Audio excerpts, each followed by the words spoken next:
Hello everyone. Last video में हमने समझा था कि यूपीएससी की सिलेबस में सिलेबस जानना कितना ज़रूरी है। तो इस वीडियो में आज हम समझेंगे कि सिलेबस को क्यों जानना ज़रूरी है, वो सिलेबस को आप किस तरीके से समझें और जानें जिससे आपके सिलेक्शन के चांसेस मैक्सिमाइज हो सकें। पहले एक क्वेश्चन का जवाब दीजिए। आप में से कितने लोगों ने यूपीएससी के सिलेबस को डाउनलोड किया है? Okay, very good. And now tell me कि आप में से कितने लोगों ने यूपीएससी के उस सिलेबस को पढ़ा भी है और फिर समझा भी है? Not many, right? परेशान मत होइए, ये केवल आपकी प्रॉब्लम नहीं है, मोस्ट ऑफ द पीपल्स की, मोस्ट ऑफ द एस्पिरेंट्स की यही प्रॉब्लम है। फैक्ट्स के अनुसार लगभग हर साल तकरीबन 10 लाख लोग फॉर्म भरते हैं, ठीक है? और उसमें से तकरीबन 10,000 लोग मेंस के लिए सिलेक्ट होते हैं। And from these 10,000 around 1,000 people actually में सेलेक्ट होते हैं जिनका सर्विस लिस्ट में नाम आता है। तो ये जो 10,000 से लेके 1,000 तक है, ये 10,000 लोग हैं, इनके बीच में ही असली कंपटीशन होता है। और उस कंपटीशन के होने की एक बहुत इंपॉर्टेंट कड़ी, very important reason is they know the syllabus very well. अपने सिलेबस को बहुत अच्छे से समझते हैं। सिलेबस जानना क्यों जरूरी है? क्यों जानना जरूरी है syllabus? This this is the reason why you must know your syllabus. Syllabus is the blueprint of the examiner's mind. जो भी एग्जाम ले रहे हैं, जो भी एग्जामिनर एग्जाम कंडक्ट कर रहे हैं, वो रैंडमली पेपर नहीं सेट करते हैं। There is some guidelines, there are some instructions जिसको वो फॉलो करते हैं एंड अकॉर्डिंगली पेपर सेट करते हैं। बट आपको वो नहीं पता है। वो क्या चीज फॉलो करते हैं? They follow the syllabus. Syllabus is the guideline. Syllabus limit themselves.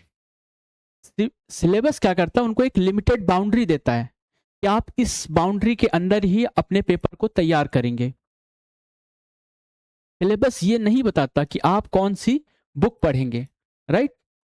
Which book should you read, but syllabus do tell you what kind of questions that are being asked in the exam. इस तरीके के प्रश्न exam में आ रहे हैं, इसलिए syllabus को जानना बहुत जरूरी है। अंडरस्टूड? ओके। तो इस एग्जाम के, यूपीएससी के एग्जाम में, सिविल सर्विसेज एग्जाम के लिए आपको 3 सिलेबस जानने होंगे। अगर आपको फाइनल लिस्ट में अपने आप को देखना है तो आपको 3 सिलेबस जानने होंगे। प्रीलिम्स का सिलेबस, मेंस का सिलेबस एंड इंटरव्यू का सिलेबस। अगर आप इसको क्रॉस करते हैं, like before this one there are around 10 lakh of people, ठीक है? 10 लाख लोग यहां पर हैं। इसको क्लियर करने के बाद यहां पे बचते हैं तकरीबन 10,000, और फिर यहां से निकल के जाते हैं तकरीबन 1,000 लोग फाइनल सिलेक्शन में। प्रीलिम्स का सिलेबस एंड मेंस का सिलेबस यूपीएससी ने डिफाइन करके दिया हुआ है, ठीक है? इंटरव्यू का भी बताया है, but not clearly defined for prelims and mains. But फिर भी इंटरव्यू के राउंड के लिए जो यूपीएससी की गाइडलाइंस है कि वो आपकी इंटेलेक्चुअल कैपेसिटी को चेक करेंगे, आपके सोशल कोहेशन को चेक करेंगे, आपके नॉलेज को चेक करेंगे, ठीक है? तो these are the kind of stuffs that they check in for the interview. आज हम बात करेंगे प्रीलिम्स की, कि आप कैसे इस 10,000 में आए, कैसे आप कंपटीशन का पार्ट बने। अंडरस्टूड? तो जो लोग भी अभी फाउंडेशन कोर्सेस में एनरोल हैं या फाउंडेशन कोर्सेस के लिए दे आर थिंकिंग एनरोल होना है, या वो लोग जिनका प्रीलिम्स निकल नहीं रहा है या फिर मेंस में कहीं प्रॉब्लम आ रही है, they haven't cleared the exam, उनके लिए ये वीडियो बहुत इंपॉर्टेंट है। आप जैसा कि देख रहे होंगे बहुत सारे बड़ी इंस्टीट्यूट्स भी अच्छे से कोचिंग कंडक्ट नहीं कर पा रही हैं, लेकिन उसमें सबसे बड़ा लॉस किसका है? स्टूडेंट्स का। और वो लॉस का सबसे बड़ा कारण ये है कि आपने सोलली किसी और पर्सन को या इंस्टीट्यूट को ये मान लिया है कि how they will treat you, वो जिस तरीके से समझाएंगे या उन्हें सब कुछ पता है, आपको नहीं पता है। आप पूरी तरीके से उनके ऊपर निर्भर हो चुके हैं। तो इंस्टीट्यूट कैन कोलैप्स, कुछ भी हो सकता है, बट दैट डजंट मीन कि आप भी उतना ही सफर करेंगे। जिनको लॉसेस हुए हैं, that should not have been done, but आपको अपने पैर मजबूत करने होंगे, ठीक है? अपने स्किल सेट्स को मजबूत करना होगा। फॉर दैट पर्पस सिलेबस को ढंग से समझना है। आज हम समझेंगे प्रीलिम्स के सिलेबस को। लुक एट दिस थिंग, ये जो छोटा सा पेपर दिख रहा है ना, ये प्रीलिम्स का सिलेबस है। बिलीव मी, यही प्रीलिम्स का सिलेबस है। इतना ही छोटा सा सिलेबस है। कितने पॉइंट्स हैं? जैसा कि आपको सबको पता होगा, प्रीलिम्स में 2 पेपर होते हैं, पेपर 1 एंड पेपर 2। पेपर 2 को we know by the name CSAT, ठीक है? Both combined known as prelims paper.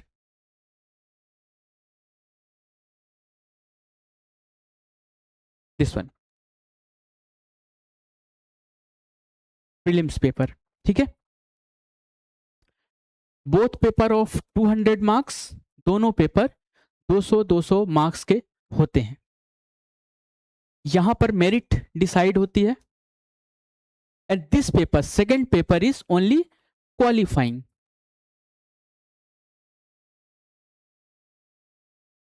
Qualifying paper है। क्वालिफाइंग पेपर है मतलब कितने मार्क्स लाने हैं? मिनिमम कितने मार्क्स लाने हैं? 33%। Here it's written, see, only 33% out of 200। तो एक्चुअली में कितने मार्क्स लाने हैं आपको? 66.67, इतने ही मार्क्स लाने हैं। देन अगर आपकी इस मार्क्स से ज़्यादा मार्क्स हैं तो फिर आपके फर्स्ट पेपर में जितने भी मार्क्स हैं दे विल बी कंसिडर्ड, और फिर उसके according merit will be set. Now coming to this paper, आज हम डिस्कशन करेंगे इस पेपर की, पेपर 1 की। अगर हम सिलेबस को देखें, this is official advertisement of UPSC preliminary examination. Only 7 pointer, 1, 2, 3, 4, 5, 6 and 7, only 7। मैं आपके लिए एक बार इसको रीड कर देता हूं। Current events of national and international importance, इसे बेसिकली हम समझते हैं कि ये है current affair,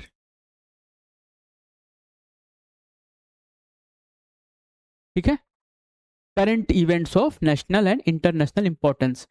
second is history of India and Indian national movement, popularly known as history.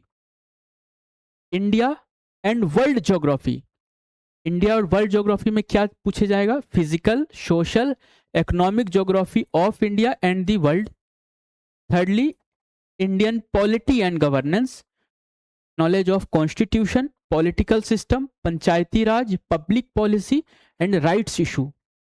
This fourth point generally known as polity and governance.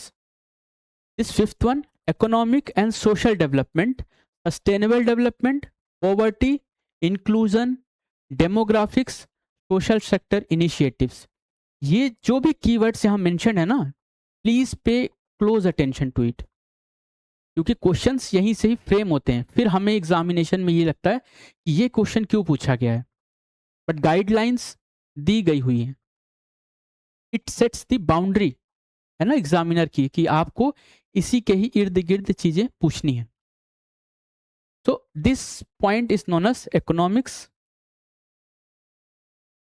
Then sixth one, general issues on environmental ecology, biodiversity, climate change that do not require subject specialisation.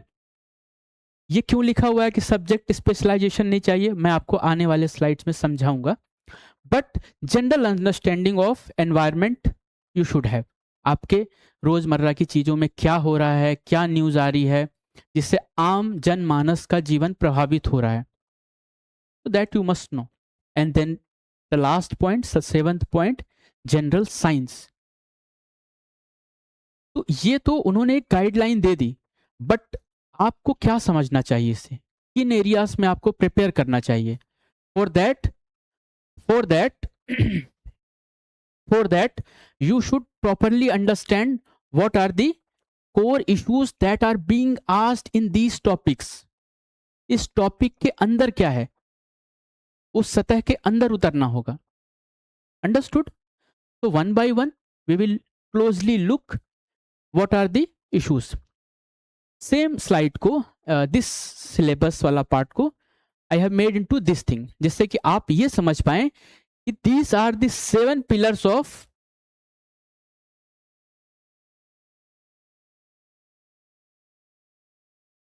Your success. आपकी success की ये 7 pillar हैं UPSC CSC examination में। कौन कौन से pillar हैं? History का, that I told you, geography, polity, economy, environment, science and technology and current affairs. Okay, इस पिलर्स के या इस स्लाइड से मैं आपको क्या समझाना चाह रहा हूं? मैं आपको यह समझाना चाह रहा हूं कि एक तो आप ये समझ लें कि आपको इन 7 डायमेंशंस में तैयारी करनी है, पहली चीज। दूसरी चीज आपको यह समझना है कि all the pillars are equally important. ऐसा नहीं है कि आप किसी एक पिलर को पढ़ेंगे, किन्हीं 2 पिलर्स को लेट से यू आर रीडिंग, है ना, उसको ओवर रीड कर रहे हैं, और बाकी किन्हीं 2-3 पिलर्स को आप टच भी नहीं कर रहे हैं। आइदर थ्रू बाई हेजिटेशन, आपको हेजिटेशन हो रही है पढ़ने में, या फियर। बहुत से लोगों को हिस्ट्री, इकोनॉमिक्स, इसमें एक फियर साइकिक होती है, डर लगता है कि भाई मेरे को इजीली ये डाइजेस्ट नहीं होता है, उसको अवॉइड करते रहते हैं। बट चलो आपने अवॉइड किया, बट क्या वो अवॉइड करना आपको सक्सेस दिला सकता है? नहीं दिला सकता है। So if you have decided कि मुझे एग्जाम देना है and I want to be into the list, then you have to pay close attention to all these 7 pillars. ठीक है? So one by one we will look at each pillar, हर pillar में आपको क्या समझना है। दूसरी चीज आपको मैं यहीं पे समझाना चाहूंगा, ये जो 4 पिलर है ना, these 4 pillars, 1 2 3 and 4, they will form the core of your selection. किसी भी इंसान के अगर ये चारों पिलर मजबूत नहीं है तो वो उसके ज्यादा चांसेस नहीं है आगे जाने के। और उल्टा, जिसके ये 4 पिलर बहुत मजबूत हैं उसके ज्यादा चांसेस हैं आगे जाने के। अंडरस्टूड? ये तीनों पिलर्स भी इक्वली इंपॉर्टेंट हैं, बट याद करिए यूपीएससी के सिलेबस में क्या लिखा हुआ है।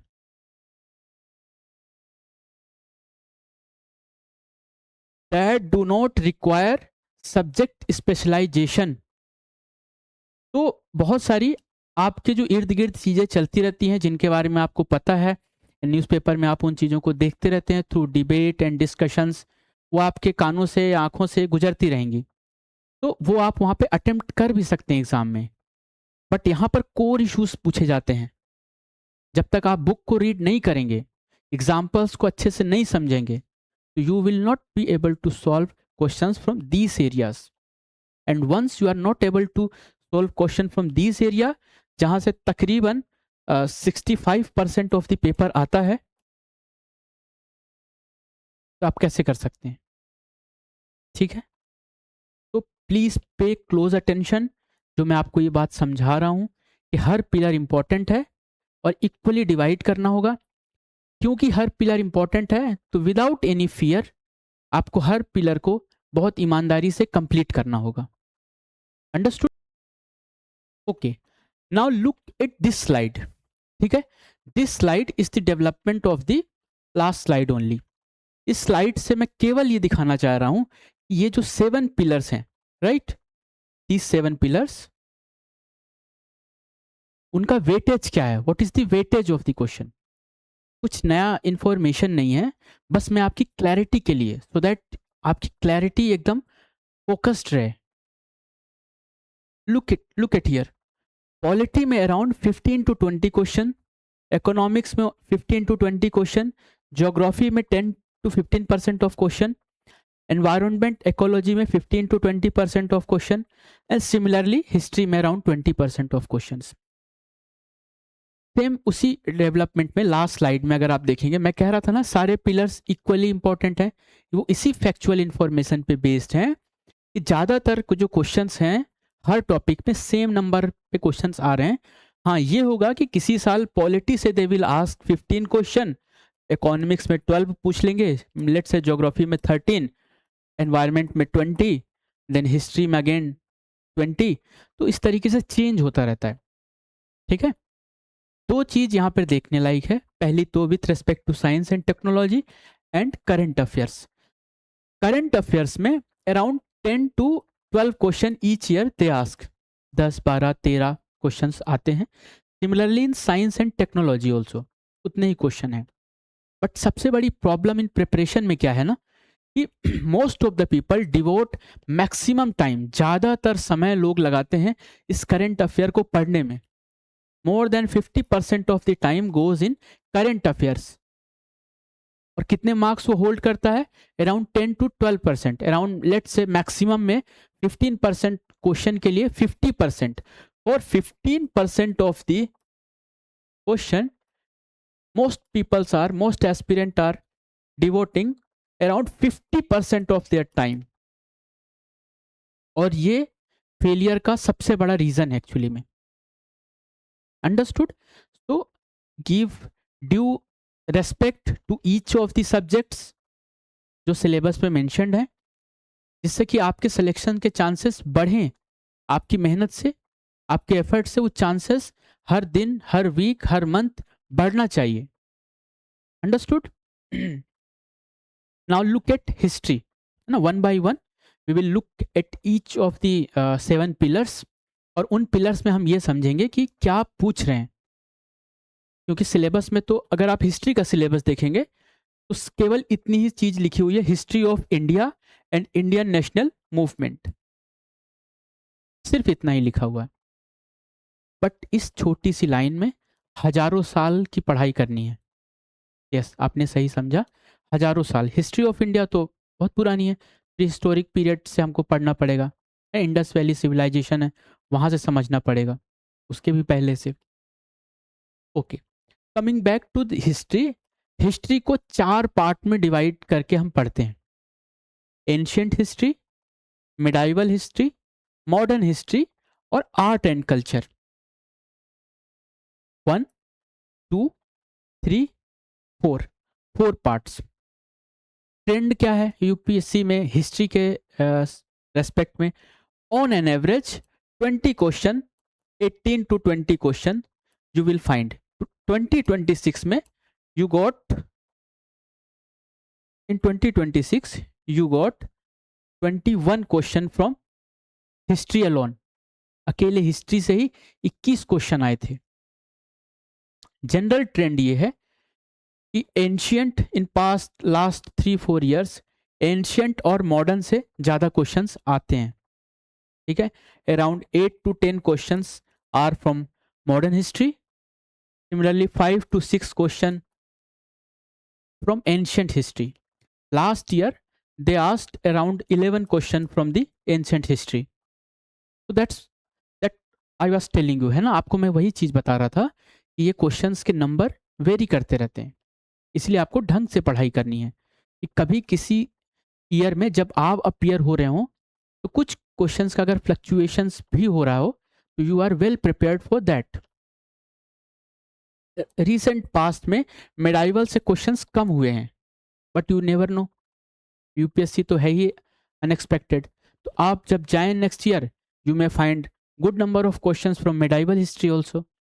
ठीक है, अब ये जो आर्ट एंड कल्चर है ये कोई सेपरेट टॉपिक नहीं है। Art and culture is in the ancient period also. Art and culture का डेवलपमेंट मेडाइवल पीरियड में भी हुआ है, और आर्ट एंड कल्चर का डेवलपमेंट मॉडर्न पीरियड से भी हुआ है। तो इन्हीं के ही बीच में ही से आर्ट एंड कल्चर आता है। ठीक है, but when we will study separate also, so that you have clarity of thoughts कि किस तरह के क्वेश्चंस आ रहे हैं और क्या क्या आपको पढ़ना है। Understood?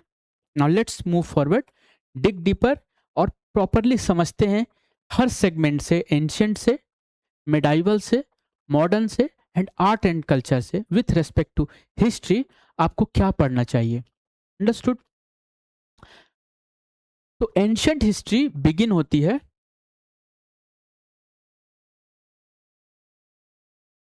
Ancient history pre historic period से। तो व्हाट आर द एरियाज और कोर थीम्स जहां से यूपीएससी क्वेश्चंस पूछता है और जो आपको प्रिपेयर करके जाना चाहिए जब भी आप अपनी रेफरेंस बुक या फिर एसेंशियल मटेरियल उठाएंगे जिससे आपको ये टॉपिक पढ़ना है, तो किन एरियाज में आपको पढ़ना चाहिए। Pre historic period, that is paleolithic, mesolithic, neolithic period. Then Indus valley civilization, वहां पे आपको पढ़ना है। इन पीरियड्स के अंदर भी, इन कोर थीम्स के अंदर देयर आर एरियाज कि जिनको आपको क्लोज अटेंशन पे करनी होती चाहिए। जैसे कि प्री हिस्टोरिक पीरियड में generally what they are asking locations. ठीक है, दे आर आस्किंग लोकेशंस।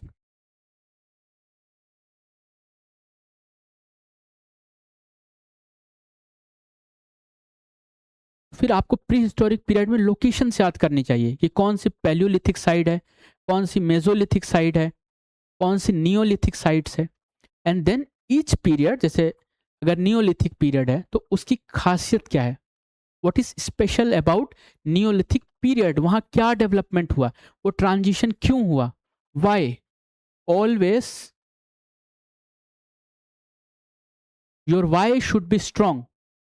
क्यों, आखिर वो हो ही क्यों रहा। और यूपीएससी का ये फेवरेट, एक्चुअली यूपीएससी टेस्ट ही ये कर रहा है, आपकी फैक्चुअल नॉलेज को नहीं टेस्ट कर रहा है।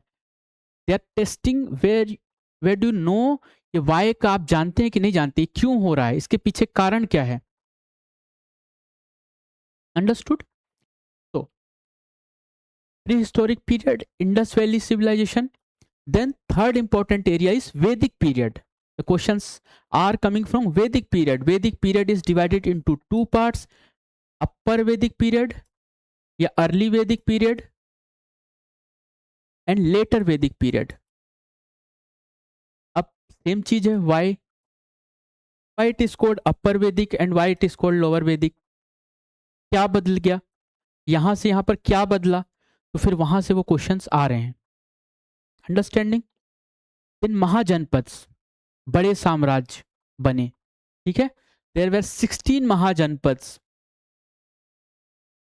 उन 16 महाजनपद की लोकेशन क्या है, उनकी क्या स्पेशलिटी है, कौन से किंग्स उस पर्टिकुलर महाजनपद में थे। ठीक है, तो कुछ चीजें वहां से जाननी होती हैं आपको। Then coming to Mauryan empire, very very important topic with respect to prelims and mains also. तो मौर्यन एम्पायर में अलग अलग डायनेस्टीज हैं।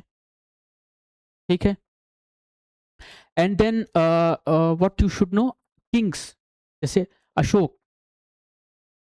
ठीक है, तो आपको उनके बारे में जानना होगा। वहां पे आर्ट एंड कल्चर का क्या डेवलपमेंट हुआ, most of the art and culture comes from this period.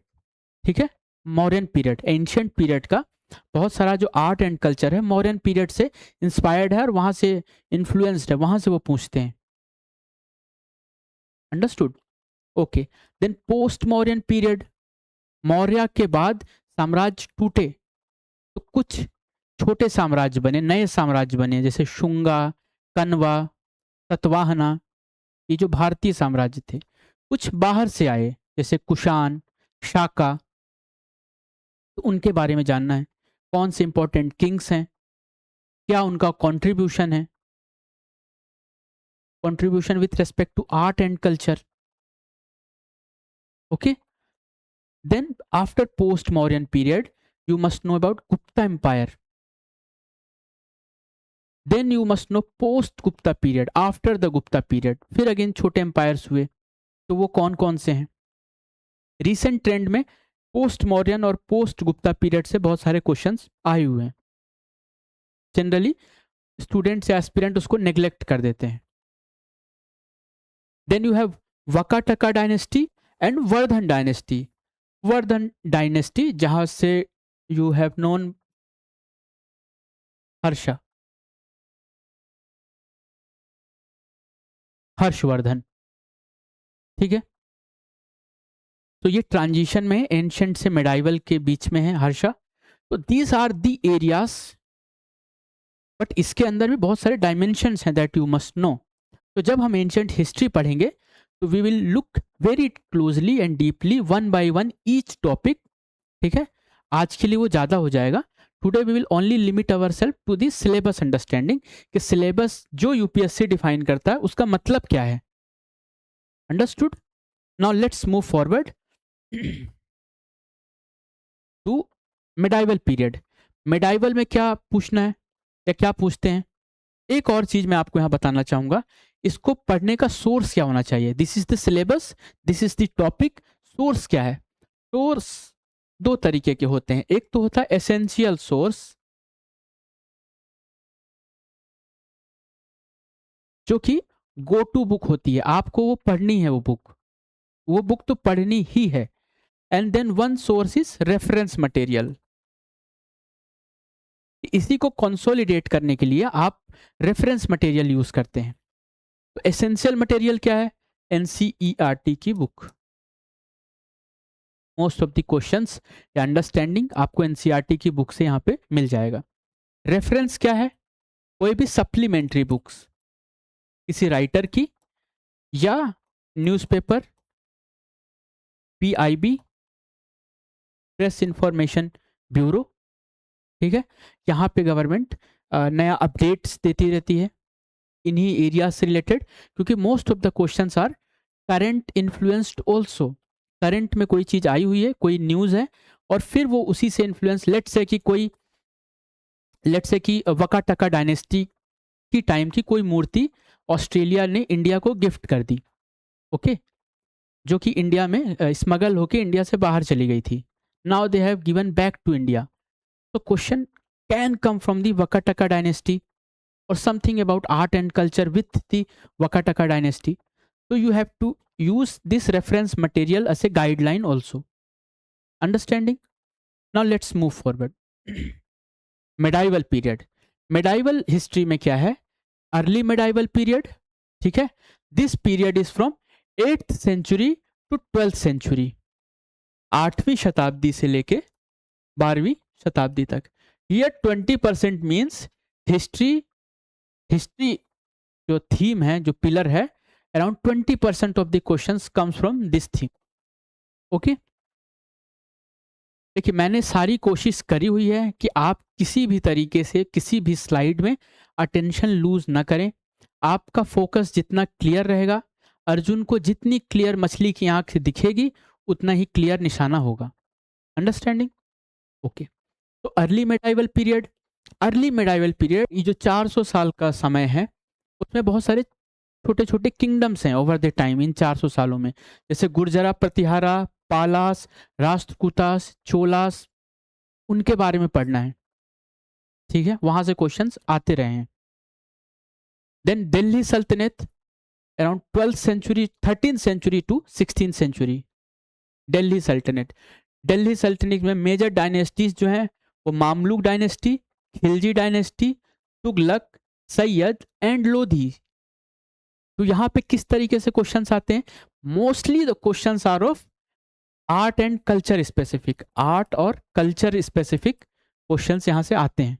Rarely dynastic politics पे क्वेश्चंस आते हैं। Most of the questions are of art and culture kind. तो जब आप इस टॉपिक को पढ़ें तो आप आर्ट एंड कल्चर पे ज़्यादा गहरी निगाह रखेंगे कि क्या डेवलपमेंट हो रहा है, what are the terms they are using. Understood? Then Mughal Empire, important topic, both with respect to prelims and mains. Mughal empire में Babur, Humayun, Akbar, Jahangir, Shah Jahan, Aurangzeb are important personalities. तो उनके कार्यकाल, उनका जो टाइम लाइन है, वहां से क्वेश्चंस आते हैं। ज्यादातर the lineage is more towards again art and culture. Art and culture specific questions ज्यादा पूछे जाते हैं, ठीक है। जैसे पिछले साल ही मेंस में क्वेश्चन था अकबर की रिलीजियस पॉलिसीज पे। तो जब आप इन टॉपिक्स को पढ़ें तो इन एरियाज को अंडरलाइन करें, इन पे आपकी अटेंशन ज़्यादा होनी चाहिए। बट मोस्टली स्टूडेंट्स इसको मिस करते हैं। जब वो पढ़ते हैं तो बस वो यही देखते हैं कि अकबर ने कहाँ युद्ध लड़ा, किसको मारा, वो कौन उससे बात नहीं करता था, इसके लिए कहाँ पे घर बनवाया। बट जहाँ से क्वेश्चंस आ रहे हैं वो नहीं पढ़ते। तो please avoid it, make your strategies, make your executions more focused.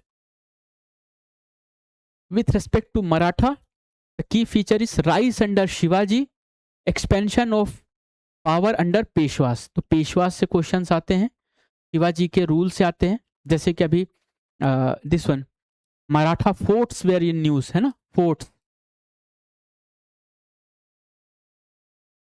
Questions again can come from the forts also, and Maratha के आर्ट एंड कल्चर या कोई भी अदर डायमेंशन से क्वेश्चन अब आ सकता है।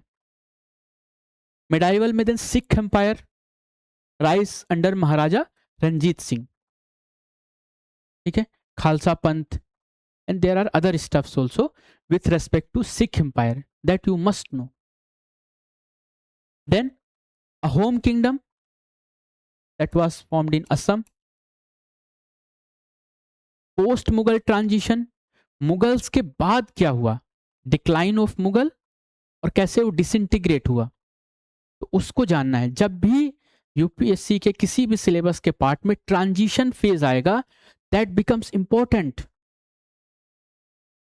जब हम क्लासेस जब हम करेंगे, हम एंशिएंट, मिडाइवल और मॉडर्न जब हम पढ़ेंगे, तो मैं आपको दिखाऊंगा कि किस तरीके से जब ट्रांजिशन फेज जहां पर है वहां से कितने सारे questions UPSC has been asking. और दिलचस्प बात यह है कि this are the least understood या most ignored part of the preparation. Generally हम उसको इग्नोर कर देते हैं और एग्जाम हॉल में फिर सोचते हैं कि ये डिफिकल्ट क्वेश्चन है। डिफिकल्टी क्या है, इजी होना और डिफिकल्ट होना क्या है?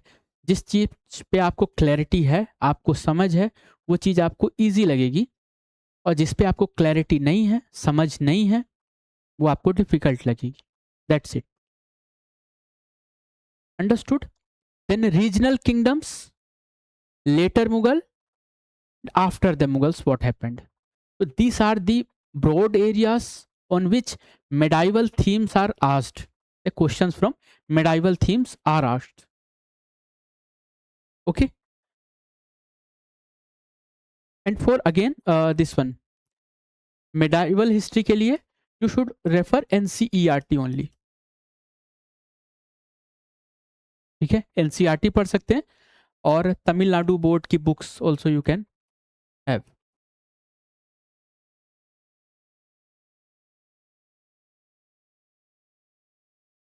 That will suffice. Okay. Now coming to modern history, most of the questions are being asked from modern history. Around 10 question, 8 to 10 questions are from modern history. क्या area से question पूछते हैं? Let's look briefly. Early British expansion, British जब India में आए तो, और या फिर यूरोपियंस जब इंडिया में आए तो उनका एक्सपेंशन कहाँ किया, कैसे किया, कौन से रूल ब्रेक किए, किस एरिया पे गए, कहाँ पे फैक्ट्री सेटअप करी, तो questions are from there. Okay. Socio religious and reforms movement, इनके आने के बाद साथ ही साथ सोशो रिलीजियस मूवमेंट भी इंडिया में चालू हुए। तो व्हाट आर द पर्सनैलिटीज, क्या उन्होंने किया, किस इशू पे बेस्ड उन्होंने किया, what are the books that they have wrote, कौन सी किताबें उन्होंने लिखी। तो फिर यहां से क्वेश्चंस आते हैं। मॉडरेट फेज, जब इंडियन नेशनलिज्म स्टार्ट हुआ तो उसको डिफरेंट डिफरेंट फेजेस में बांटा गया है। Moderate phase, extremist phase and Gandhian phase. Questions are asked from each phases, both in prelims also, in mains also. तो मॉडरेट फेस आपको जानना है, देन नेशनल मूवमेंट का एक्सट्रीमिस्ट फेस आपको जानना है, कौन सी पर्सनैलिटीज वहां पर हैं, then Gandhian face, very important aspect, Gandhian face, Gandhi ji के आने से कैसे डायमेंशन चेंज हुआ और फिर वहां से उन्होंने कैसे लीड किया, बहुत सारे जो मूवमेंट्स हैं उनको, उनके बारे में जानना है। बुक्स, सोशल इश्यूज पे जिन पे बात करी, उन पे जानना है। तो गांधी जी तो फिर जब तक आज़ादी है तब तक हर इशू में इन्वॉल्व हैं, मोस्ट ऑफ द इश्यूज में इन्वॉल्व हैं। तो टिल 1947 आपको गांधी जी के बारे में या फिर जो भी उन्होंने इनिशिएटिव्स लिए हैं जिसका भी पार्ट रहे हैं वो आपको जानना होगा। ठीक है। देन रेवोल्यूशनरी मूवमेंट्स, आज़ादी में बहुत सारी रेवोल्यूशनरी मूवमेंट्स भी हैं, जैसे भगत सिंह, आज़ाद, राजगुरु, बटुकेश्वर दत्त। ये रेवोल्यूशनरी मूवमेंट भी टू पार्ट्स में है ना, दो पार्ट्स में है। एक अर्ली अर्ली 1905 के दशक के आसपास, और फिर एक लेटर 1925 के बाद भगत सिंह का जो फेस है उस पे। तो उन दोनों फेसेस के बारे में जानना है, दोनों फेस एक दूसरे से डिफर कैसे हैं वो जानना है। कौन सी पर्सनैलिटीज़ है, कौन सी सीक्रेट सोसाइटीज़ हैं, कौन से इंडिविजुअल्स हैं, पर्सनैलिटीज़ हैं, उनके बारे में जानना है। ठीक है। Then social and economic thoughts and developments, labour movements, tribal movements, women movements, caste movements, यहाँ से regularly questions are being asked. ठीक है, इंपॉर्टेंट एस्पेक्ट मॉडर्न हिस्ट्री का, both for prelims and mains. Then constitutional development, communalism and separate politics and towards independence after 1940, Cripps mission, Wavell plan, cabinet mission, interim government, Mountbatten plan, independence and partition. तो दिखने में तो अगर आप ये देखेंगे तो सिलेबस में केवल यही मेंशन है, history of India and Indian national movement. But उसको जब हम डिग डीपर करेंगे, अच्छे से समझेंगे, तो we will see there are n number of topics, और आपको हर फेस की, हर थीम के, हर फेस की डिफरेंट डायमेंशंस को ढंग से करना होता है। तो अगर आप नहीं समझेंगे तो ये एग्ज़ाम हमेशा डिफिकल्ट रहेगा। आप इसको अच्छे से समझेंगे and you make a proper strategy for it, तो कंपैरेटिवली ईजी होगा, और आपको जो chances of success will improve. Okay, now coming back to art and culture, एक डायमेंशन है। तो आर्ट एंड कल्चर जैसा कि मैंने आपको समझाया वो एंशिएंट पार्ट से चालू होगा, मेडाइवल में भी है, मॉडर्न में है। तो उनमें पढ़ना क्या है, जब भी आप किसी डायनेस्टी को पढ़ेंगे, किसी किंगडम को पढ़ेंगे, किसी भी फेस ऑफ इंडियन हिस्ट्री को पढ़ेंगे, तो किन चीज़ों पे देखना है with respect to art and culture. तो you have to see Indian architecture, architecture कैसे डेवलप हुआ, किस फेज में कैसा आर्किटेक्चर हो रहा है। जैसे कि हड़प्पा के टाइम पे कोई आर्किटेक्चर था कि नहीं, बुद्धिस्ट आर्किटेक्चर कैसा है, हिंदू टेम्पल आर्किटेक्चर्स कैसे हैं, डिफरेंट काइंड ऑफ टेम्पल्स हैं नॉर्थ में, साउथ में, उनके डिफरेंट काइंड ऑफ स्ट्रक्चर्स हैं, उनका एक पर्पस है, उनके टर्मिनोलॉजीज अलग अलग हैं, किंग्स अलग अलग एसोसिएटेड हैं। तो that you must know. Islamic architecture, then colonial architecture, Britishers ने भी बहुत सारा आर्किटेक्चर किया इंडिया में, तो questions are been asked from this areas also. Then sculptures, Indus valley sculpture, Mauryan sculptures, मूर्ति कला। तो मौर्यन स्कल्पचर, वहाँ पे कैसी मूर्तियाँ हैं, कौन सी प्रसिद्ध मूर्तियाँ हैं, उनको आपको आइडेंटिफाई करके साथ साथ पढ़ते रहना पड़ेगा। जब भी इस तरीके का कोई भी चीज़ मेंशन हो, you must pay close attention. Understood? Okay.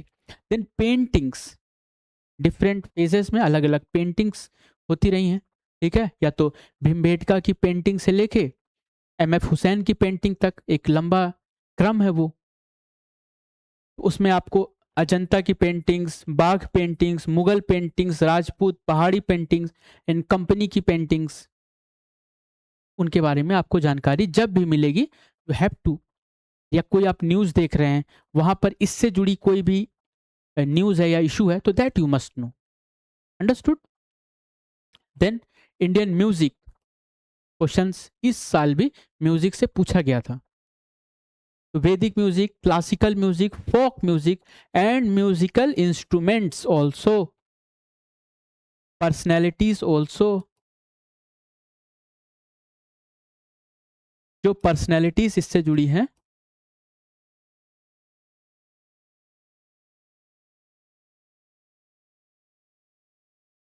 उनको भी जानना है। Understood? Then Indian dance, classical, regional, folk, folk dance, उनको जानना है। यू हैव इंडियन लिटरेचर, बहुत ही इंपॉर्टेंट टॉपिक है ये, ठीक है, बहुत ही इंपॉर्टेंट टॉपिक है literature. Every year you will find 1 or 2 questions in prelims with respect to literature, और अल्टरनेट ईयर्स में मेंस में भी क्वेश्चंस लिटरेचर से आते रहते हैं। Okay, then puppetry, folk theatre जैसे नौटंकी, तमाशा, यक्षगान, जतरा, भवई, रई, धिमरई, ये जो फोक थिएटर्स हैं रीजनल, उनके बारे में यूपीएससी वांट्स यू कि आप इनके जो लोकल हमारे कल्चर हैं, कस्टम्स हैं, आप उनको भी जानें। आपको पढ़ना पड़ेगा। जब भी इस तरह की कोई न्यूज़ आए, please pay close attention to those news, so that आपका अटेंशन उसकी तरफ जब बढ़ेगा तो रिटेंशन भी बढ़ेगा, है ना? If you pay attention, retention will grow. Then UNESCO की इनिशिएटिव्स, यूनेस्को से रिलेटेड अगर कोई न्यूज़ है with respect to India, you must religiously understand that topic, because there are chances. Trend तो यही है कि जब कोई भी चीज़ यूनेस्को से रिलेटेड होती है, UPSC generally ask question from there. You are supposed to know that. हमारी सिलेबस का जो पहला पार्ट है, नेशनल एंड इंटरनेशनल इवेंट्स, वो इसी का ही पार्ट है। और फिर छोटे छोटे जैसे फेस्टिवल्स हैं, स्पोर्ट्स हैं, हैंडीक्राफ्ट्स हैं, जो कि न्यूज़ में आ जाते हैं, तो वो भी फिर आपको पढ़ने होंगे। तो that is all with respect to history. एक छोटी सी लाइन थी, है ना, और वो कितनी, अगर हम उसको डिग डीप करें, अभी तो और बहुत सारे डायमेंशंस में हम इसको समझ सकते हैं। इतना आपको गहराई से उसको समझना होता है, पढ़ना होता है। Understood? Now let's move forward with respect to geography. Geography में if you see, you will have around 15% of the question रफली। अभी तक का जो ट्रेंड है उसके अकॉर्डिंग, ट्रेंड कैन चेंज। अभी तक का ट्रेंड ये है कि around 12, 13, 14, 15 questions comes from geography. तो ज्योग्राफी में क्या पढ़ें? ज्योग्राफी में लिखा क्या सिलेबस में? India and world geography, physical, social, economic, geography of India and the world. लिखी तो एक लाइन है, लेकिन पूरे भारत को भी जानना है और पूरे विश्व को भी जानना है। बट क्या इस तरीके से क्या हम हर जगह जाने लगेंगे, हर एक छोटी छोटी चीज को पढ़ने लगेंगे? नहीं, उसको ब्रेक करिए विथ रेस्पेक्ट टू किस तरीके के क्वेश्चंस आ रहे हैं यूपीएससी में, किन किन एरियाज में पूछ रहा है। तो I have made it for you कि which are the areas from where UPSC is asking question, तो सो दैट कि आप उसी एरिया पे पढ़ें। ठीक है, जैसे कि अर्थ एंड सोलर सिस्टम से, सोलर सिस्टम और अर्थ जो बेसिक है, जहाँ से हम ज्योग्राफी स्टार्ट करते हैं कि कैसे फॉर्मेशन हुआ, व्हाट आर द कॉन्सेप्ट्स, ठीक है, clouds and solar system and all those areas. तो ये हम इस एरिया में उसको पढ़ते हैं, यहाँ से क्वेश्चंस आते हैं। 1 or 2 questions her alternate years में आपको वहाँ से क्वेश्चन दिख जाएंगे। जियोमॉर्फोलॉजी, जियोमॉर्फोलॉजी, प्लेट टेक्टोनिक्स, कैसे प्लेट्स मूव करती हैं, वोल्केनोस कैसे बनते हैं, अर्थक्वेक्स कैसे आते हैं, and various other concepts related to geomorphology. तो ये आपको पढ़ना है। Then Indian drainage system, Bharat में नदी का जो प्रवाह तंत्र है उसको समझना है। हिमालय की नदियों को, है ना, दक्षिण भारत की नदियों को, उनकी सहायक नदियाँ कहाँ पे ड्रेन करती हैं, क्या फीचर्स बनाती हैं, क्या डैम्स हैं उनके किनारे, या कोई करंट की न्यूज़ में है किन्हीं कारणों से। तो ड्रेनेज सिस्टम। देन क्लाइमेटोलॉजी,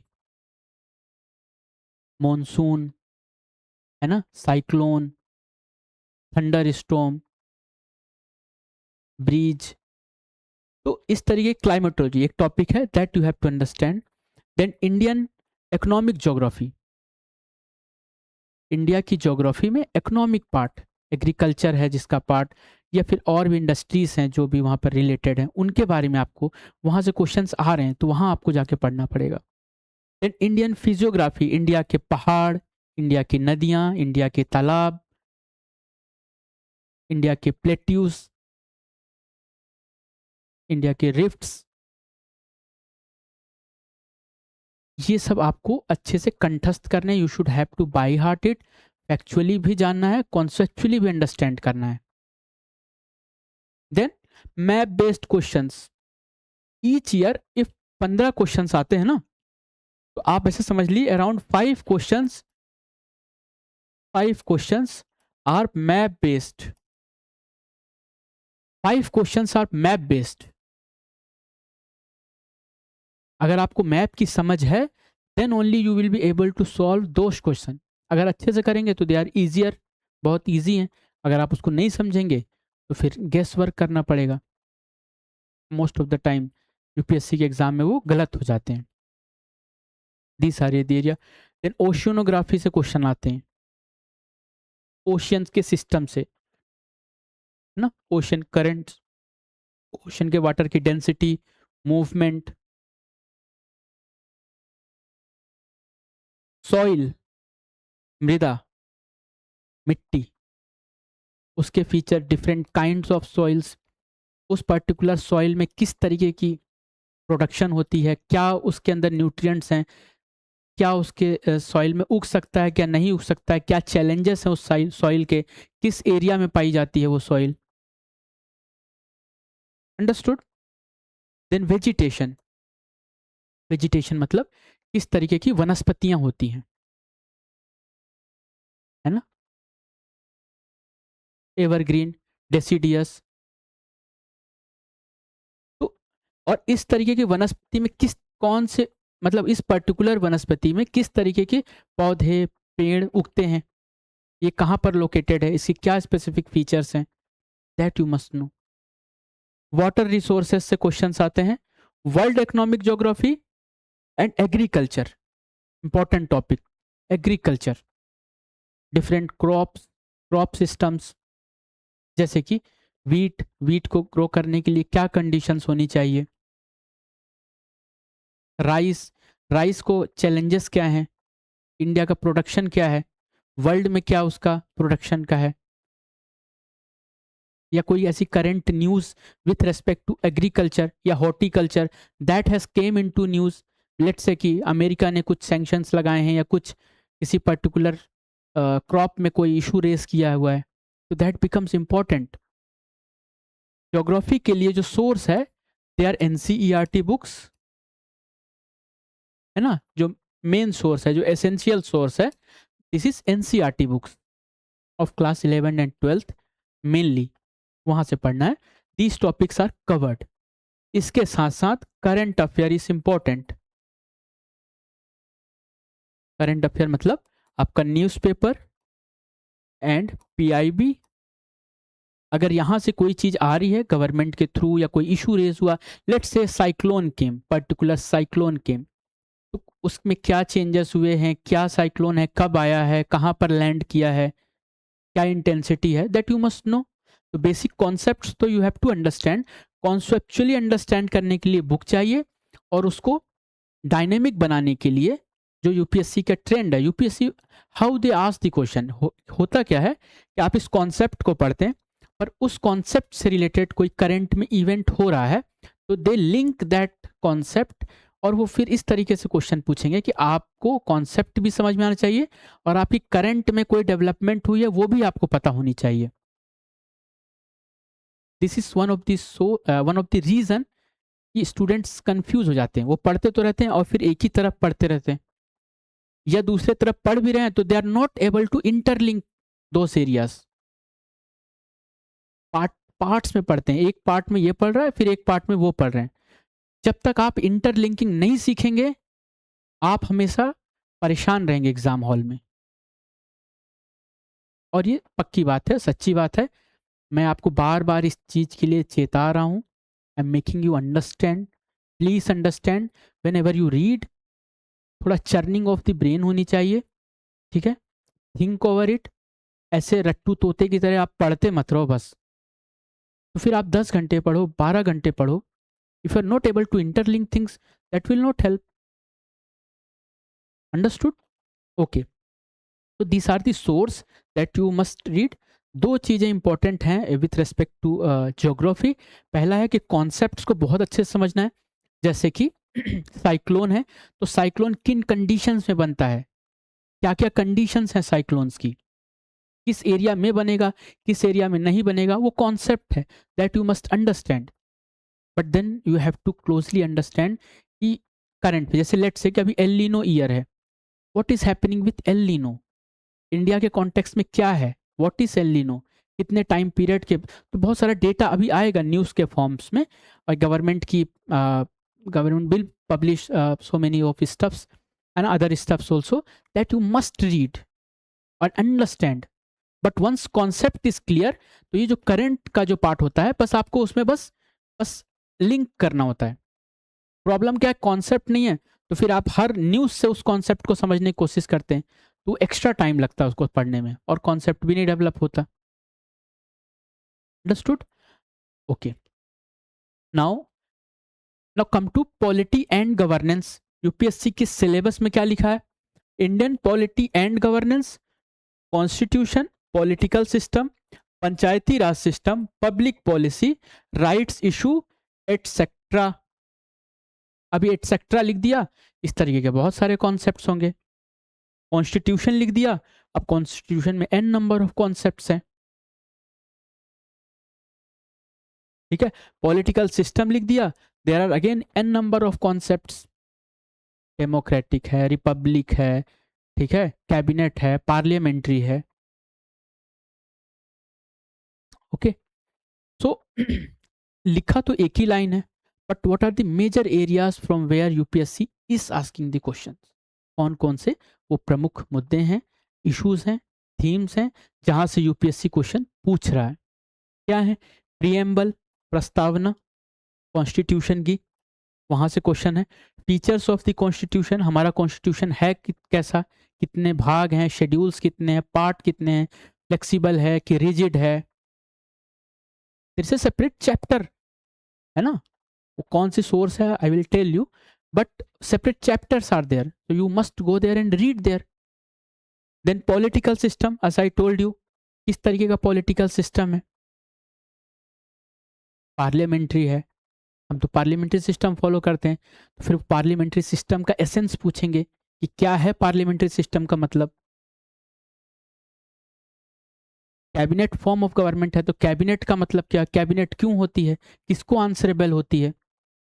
तो कॉन्सेप्ट के साथ साथ आपको, फैक्ट्स के साथ साथ कॉन्सेप्ट को बहुत अच्छे से समझना है आपको। Then it will be comparatively easier for you, आपके लिए थोड़ा इजी हो जाएगा। Rote learning will not help, आप सिर्फ रट्टू तोते की तरह पढ़ते रहेंगे, वो मदद नहीं करेगा। Then fundamental right, DPSP and fundamental duty, बहुत ही इंपॉर्टेंट टॉपिक है this one. Questions are being asked, fundamental जितने राइट्स हैं वो आपको पता होने चाहिए, और आपको आर्टिकल्स के साथ पता होने चाहिए, वो कॉन्सेप्ट भी जानना चाहिए।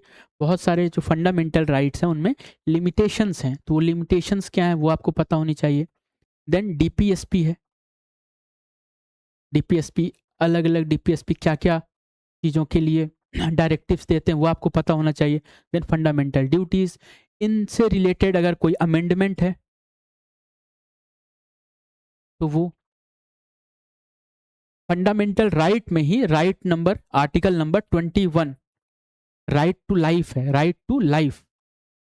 ये जैसे जैसे समय आगे बढ़ रहा है, ये इवॉल्व होती जा रही है।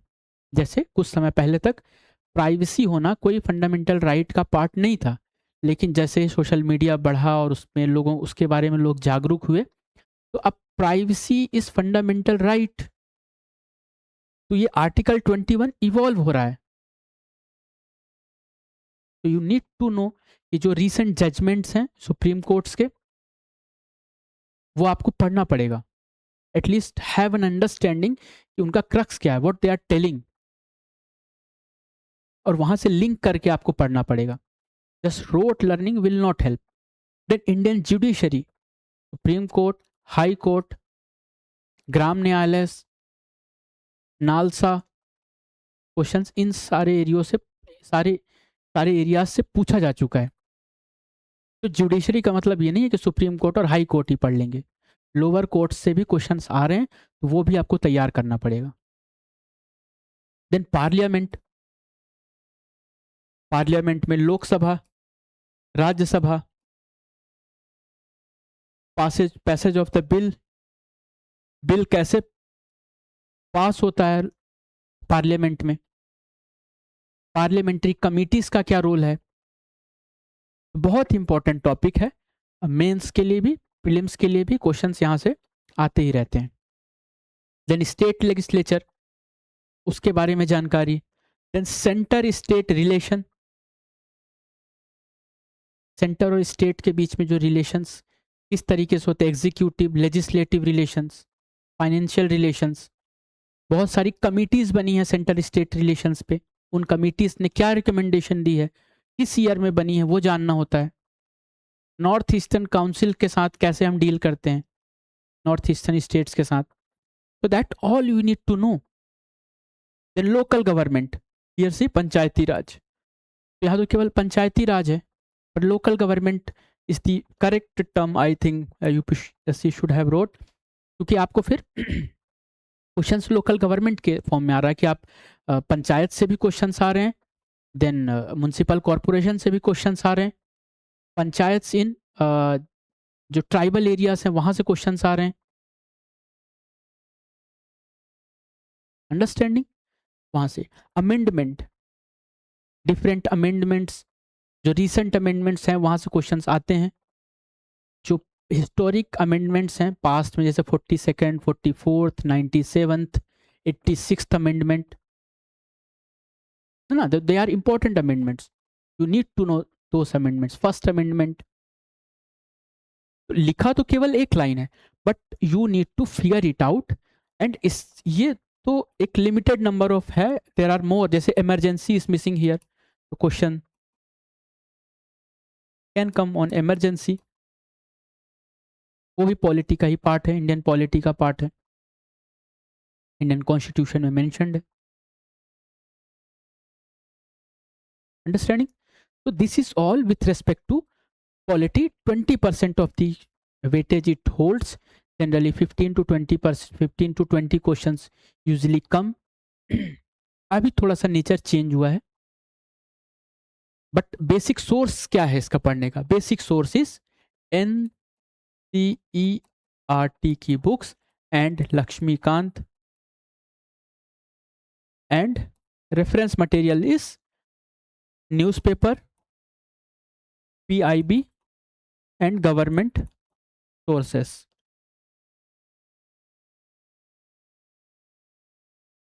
Okay. Now look at economics. Economics में सिलेबस क्या होल्ड करता है, क्या दिखाता है? Economic and social development, sustainable development, poverty, inclusion, demographics, social sector initiative.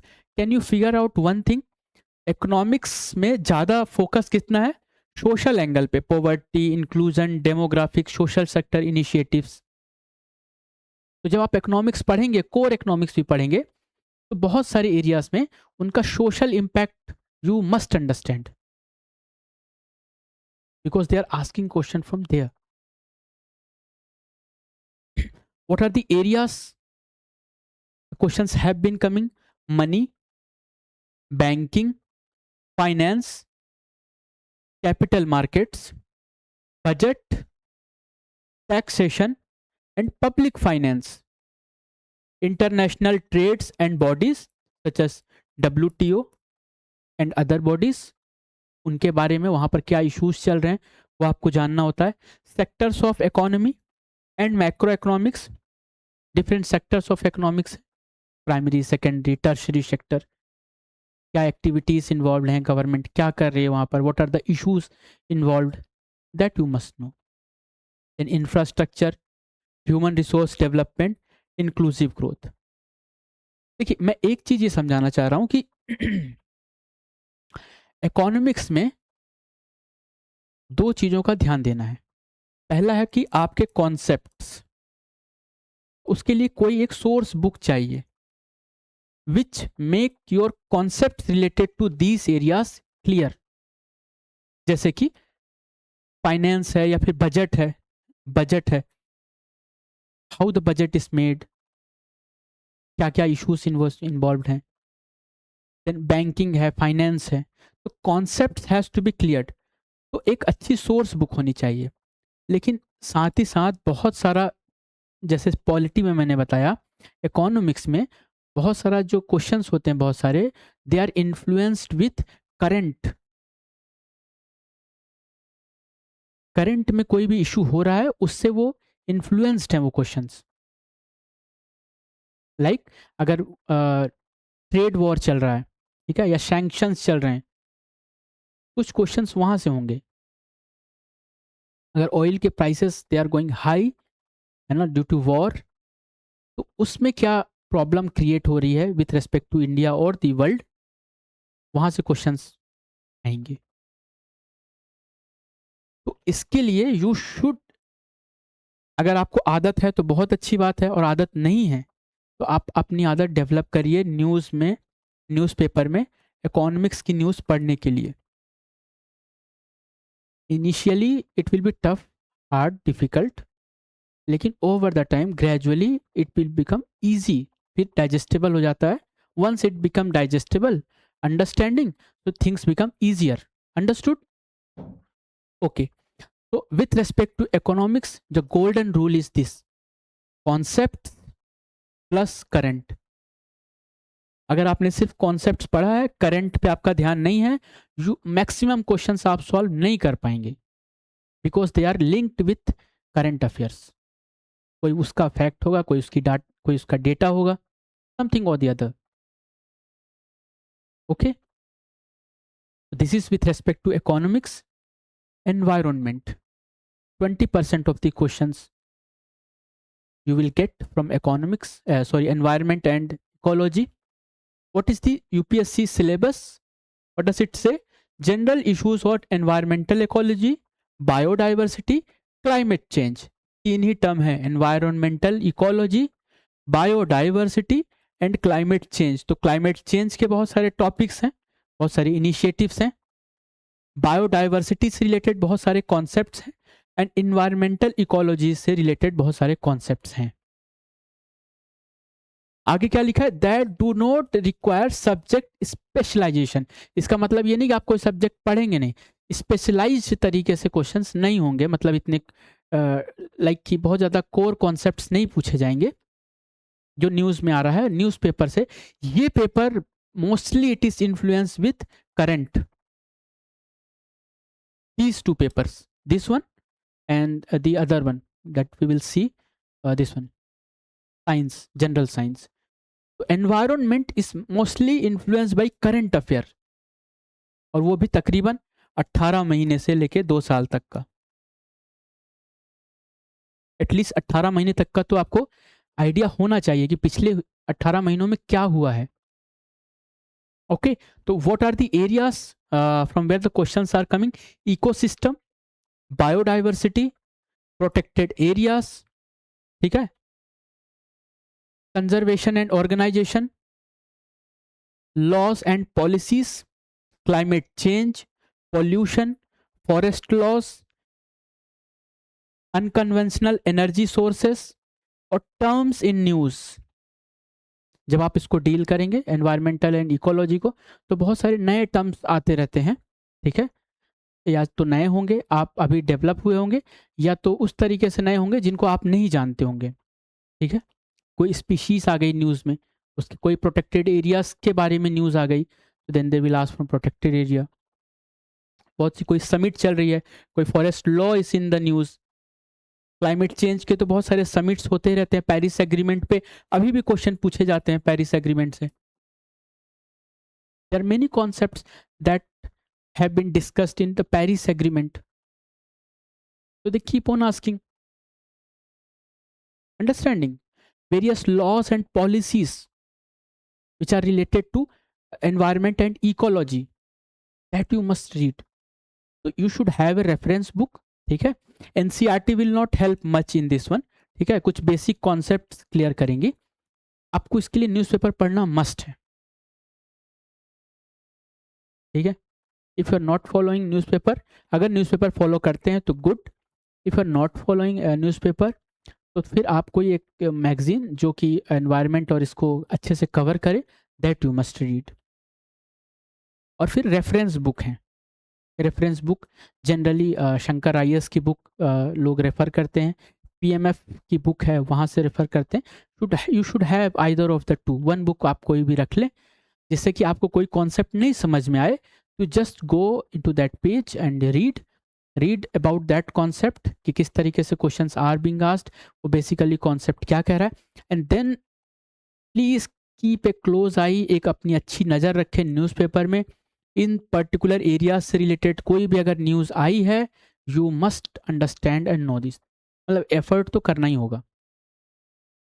ठीक है, this was with respect to environment and ecology. मैंने सोर्स भी बता दिया, वेटेज भी बता दिया, टॉपिक भी बता दिया. Now science and technology. Science and technology में तो कुछ पढ़ना ही नहीं है. देखो कितना छोटा सा सिलेबस है. जनरल साइंस है कि नहीं, कितना छोटा सा टॉपिक लिखा है, जनरल साइंस. देख के लगेगा कि बहुत एकदम आरामदायक कोई चीज़ है, general science. But these are the topics that UPSC have been asking. इसको मैंने दो एरिया में सेग्रीगेट किया है.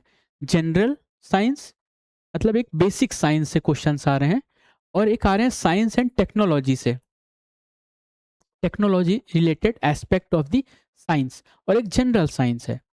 जनरल साइंस में ह्यूमन बॉडी से रिलेटेड कॉन्सेप्ट्स हैं जो कि हम एनसीईआरटी पे पढ़ते हैं. 11th एंड 12th की NCERT they deal with human body. तो बायोलॉजी की जो बुक है, तो वहाँ पे बहुत सारे कॉन्सेप्ट्स हैं. देन डिसीजेस, ठीक है, ह्यूमन बॉडी से ही रिलेटेड. ये जनरल कोई और डिसीज है, बट मोस्टली ह्यूमन बॉडी से related. Micro organisms, immune system and hereditary and evolution.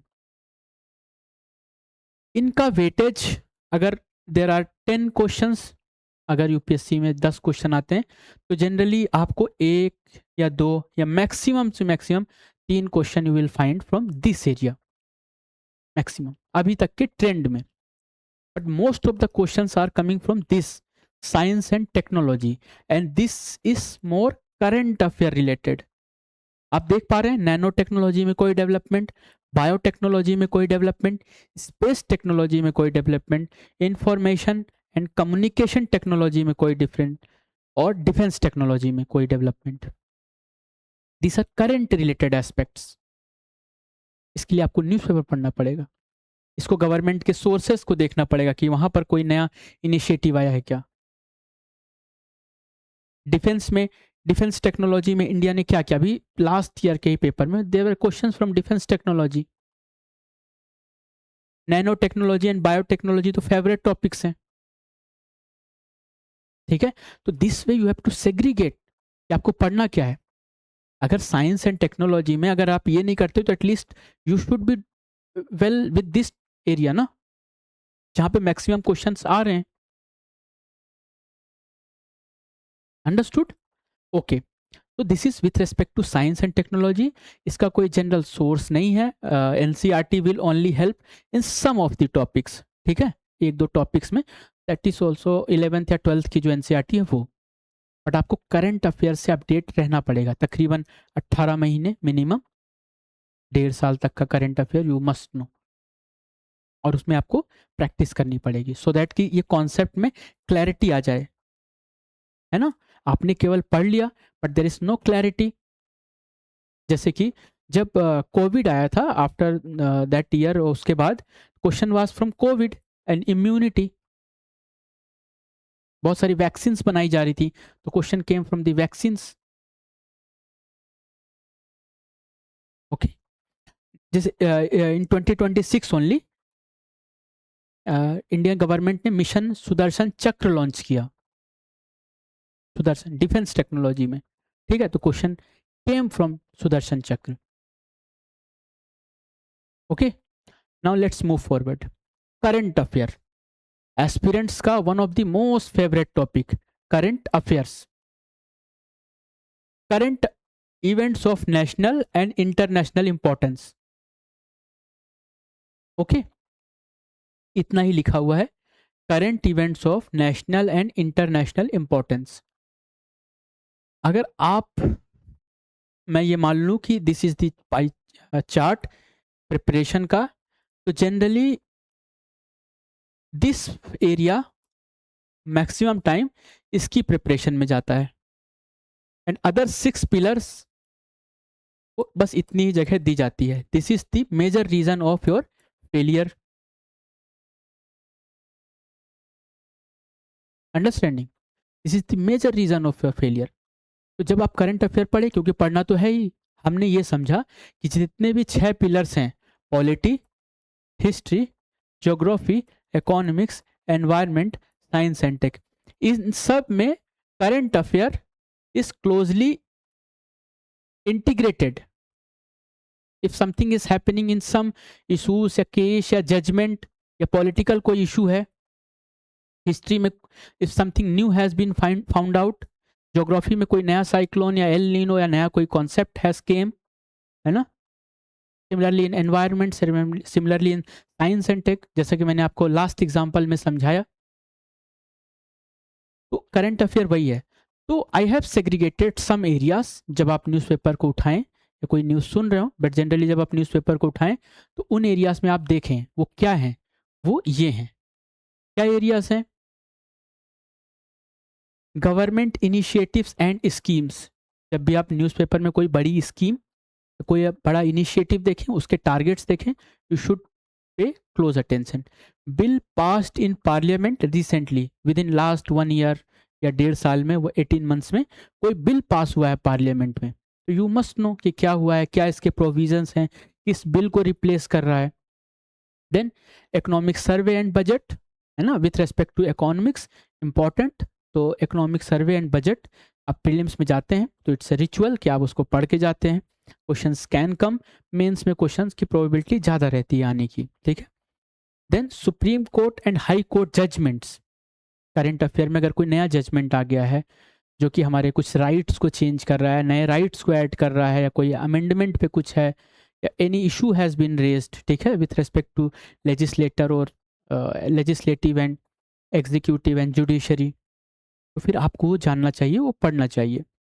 Major awards, अभी क्वेश्चंस कुछ लाइक ईयर्स में अवार्ड से भी क्वेश्चंस आ रहे हैं, तो वो आपको पढ़ने चाहिए. अब major international appointments, specially if Indian is appointed, तो फिर वो ऑर्गेनाइजेशन इंपॉर्टेंट हो जाती है. उसमें ये जानना होता है कि क्यों अपॉइंट हुए हैं, उस ऑर्गेनाइजेशन का क्या पर्पस है. देन इंटरनेशनल कॉन्फ्लिक्ट्स, बहुत सारे जो क्वेश्चंस आईआर के आते हैं वो इंटरनेशनल कॉन्फ्लिक्ट्स से होते हैं. वहाँ की, लेट्स से कि there is a war between Germany, this one, America and Iran. तो फिर ईरान की ज्योग्राफी क्या है, दैट यू मस्ट नो, ठीक है. उसके पास में जो वाटर बॉडीज हैं, दैट यू मस्ट नो. कोई फाइंडिंग है तो that you must pay attention. Important national and international reports, reports of WTO, UNDP, ठीक है, वर्ल्ड बैंक, IMF, यहाँ से क्वेश्चन पूछे जा चुके हैं. तो that you must pay attention. अगर कोई रिपोर्ट पे इंडिया की रैंकिंग है, कुछ फाइंडिंग्स हैं, तो वो देखना होगा, ठीक है. Places in news due to war and crisis, बहुत सारी ऐसी कॉन्फ्लिक्ट जोन से जो एरियाज होते हैं, तो UPSC have been asking the questions.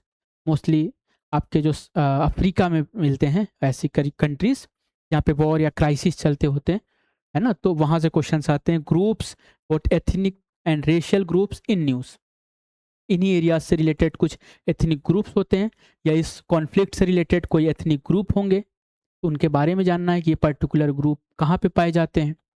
Generally location specific. Places in news, ठीक है, प्लेसेस इन न्यूज़.